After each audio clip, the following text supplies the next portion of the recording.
Olá, hoje nós vamos dar uma olhada rápida numa questão interessante do direito constitucional brasileiro, presente nas nossas constituições, já uma tradição, que é a questão do preâmbulo. Se vocês forem verificar, antes do artigo 1º da Constituição, há um preâmbulo que indica a própria Constituição. Há um preâmbulo que apresenta a Constituição. Esse preâmbulo, e são questões importantes a serem definidas, esse preâmbulo ele é uma certidão de legitimidade da própria Constituição. Se nós formos ler o preâmbulo da Constituição de 1988, vamos verificar que começa dizendo: nós, representantes do povo, eleitos em Assembleia Nacional Constituinte, ou seja, se coloca já uma certidão de legitimidade daquela Constituição, se indica os valores que a Constituição vai adotar e, a partir daí, começa o texto normativo, realmente, a força normativa da Constituição, a partir do artigo 1º. E são essas duas questões importantes que nós temos que salientar aqui em relação ao preâmbulo.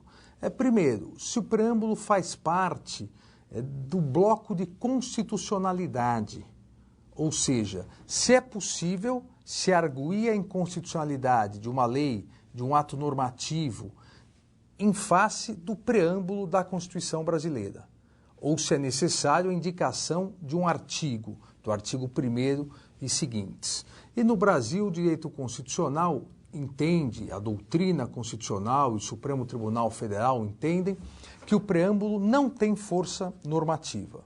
O preâmbulo na Constituição brasileira é exatamente essa certidão de legitimidade, essa declaração de intenção do legislador constituinte, mas ela não tem força normativa.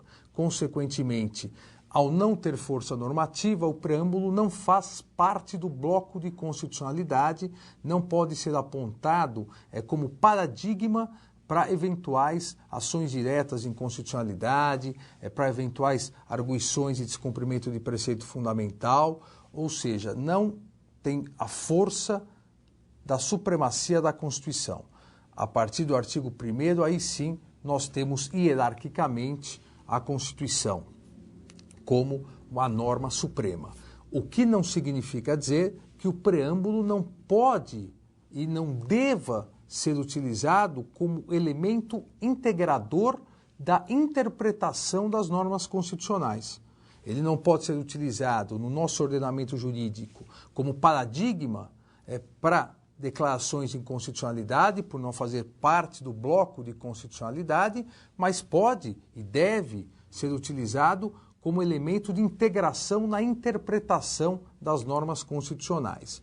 E a segunda observação importante aqui em relação ao preâmbulo é que o nosso preâmbulo acaba definindo a Constituição como uma Constituição laica, uma Constituição leiga. Ou seja, a nossa Constituição não é confessional, nós não temos uma religião oficial, como tínhamos no Império. A Constituição de 1824 previa a religião católica apostólica romana como a religião oficial do Brasil imperial. Mas também não é uma Constituição ateia, porque no próprio preâmbulo o legislador constituinte diz que promulga a presente Constituição sob a proteção de Deus.